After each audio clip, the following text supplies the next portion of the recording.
Well, hello, Inanimate Nation. It is I, your friendly neighborhood Inanimate Insanity guy, Gordon Holmes here, with your exit interview for Inanimate Insanity Invitational, Episode 17. We're going to be talking with our final juror from the penultimate episode in just a minute. But before we get into that, the comment section is open as always.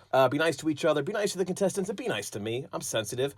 With that being said, Nickel, welcome to the show. And I gotta say, I'm so sorry.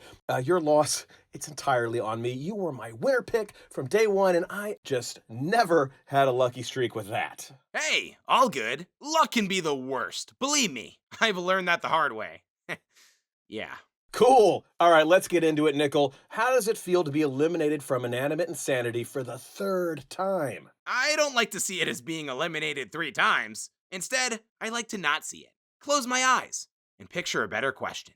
Hey, you got it, champ. You know, we've seen you get over so many hurdles over your 3 seasons. If you could go back in time and change just one thing from your time on the show, what would it be? I'm sure there are a lot of things people are expecting me to say I regret, and I do, but you're probably going to ask me about them later anyway. So I'm gonna go with that time we, grated Cheesy alive to make a pizza.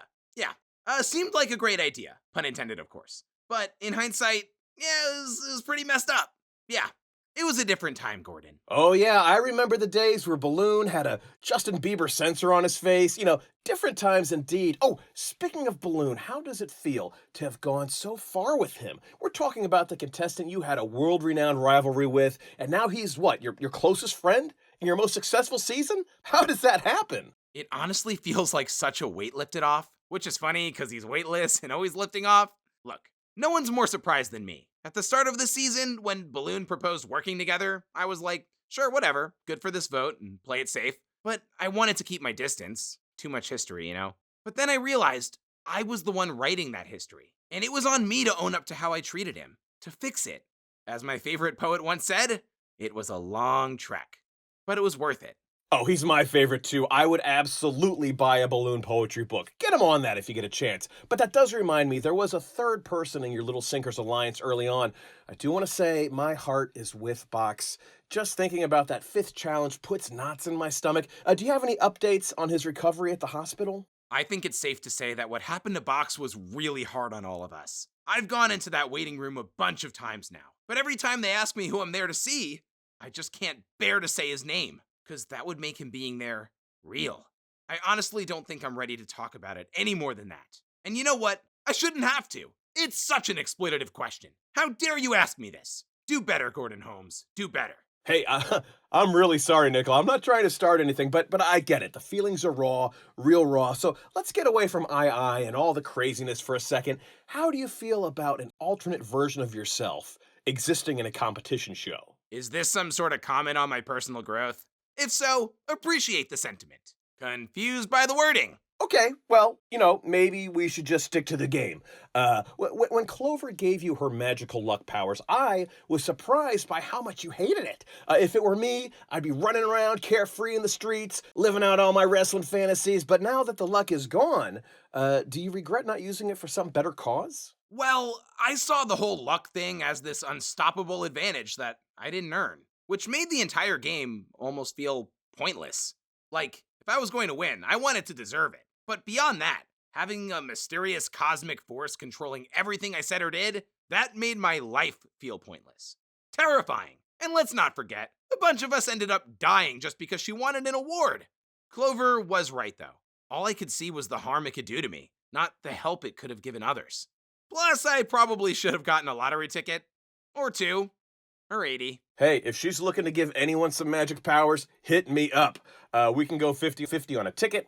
Open offer, but I think that's a great question. I hope you two are good now after everything. Is there any chance you'll be visiting her for future therapy sessions? Just because I was lying on a couch and opening up about all my insecurities doesn't mean I'd call it a therapy session. I mean, I'm on a couch right now. Does that make this therapy too? Does it? Does it?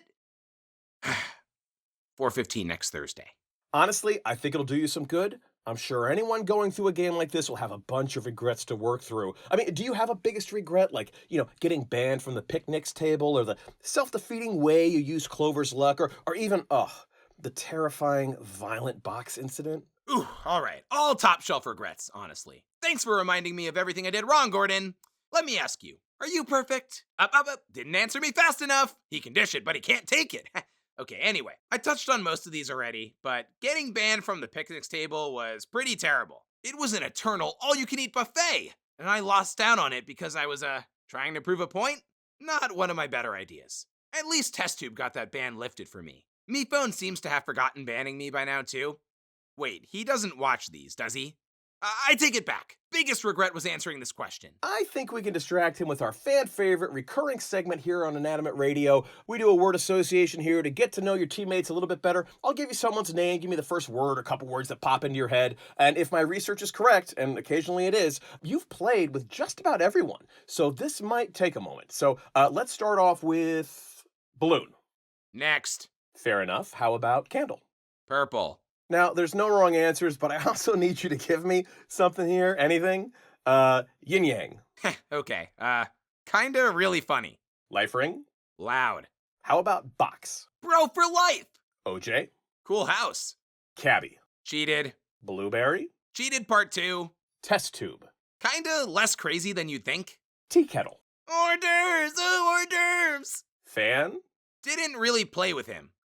He likes eggs? Paintbrush? Team Epic Legend! Woo! Silver Spoon? Super impressive ego. Just enormous. Bot? Yeah, sorry about the boot. Clover? Pretty chill, actually. Goo? Hooray.